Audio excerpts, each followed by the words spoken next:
আমাকে সামনের পড়াশোনা চালিয়ে যাওয়ার জন্য এত সহযোগিতা করছে, আমাকে এত অনুপ্রেরণা দিছে, তার জন্য আমি আসলে তাদের কাছে অনেক কৃতজ্ঞ।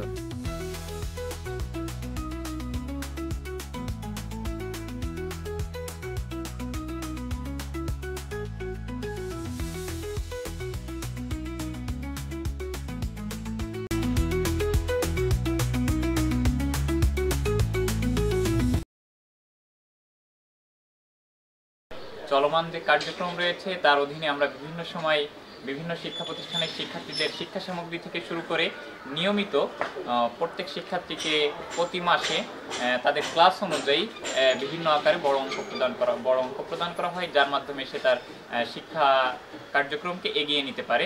তো তার এই ধারাবাহিকতায় আমরা আজকে আসছি বাগেরহাট শহরের মাঝে। তো এখানে আপনারা একটি খবরের মাধ্যমে আপনারা দেখতে পাচ্ছেন বিভিন্ন চ্যানেল নিউজ অথবা অনলাইন প্ল্যাটফর্মের মাধ্যমে আরিফা আক্তার কচুয়ার মেয়ে বাগেরহাট থেকেই লেখাপড়া করে, তার বাবা ভ্যান চালক, তো সে মেডিকেলে চান্স পেয়েছে।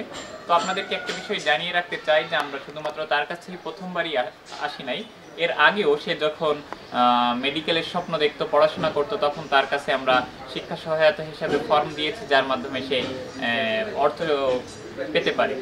তো আমরা খবর পেলাম তখনই লতিফ মাস্টার ফাউন্ডেশনের কর্ণধার সিপি রফিকুল ইসলাম জগলু আঙ্কেল এবং ফরিদুল ইসলাম বাবলু আঙ্কেল, যারা আমাদের ফাউন্ডেশনের সার্বিক কার্যক্রম পরিচালনা করে থাকে, তারা এটা দেখে আসলেও আশাহত হয়েছে যে বাগেরহাটের কোনো সন্তান, বাগেরহাটের কোনো শিক্ষার্থী শুধুমাত্র টাকার জন্য তার স্বপ্নটি থেমে থাকবে।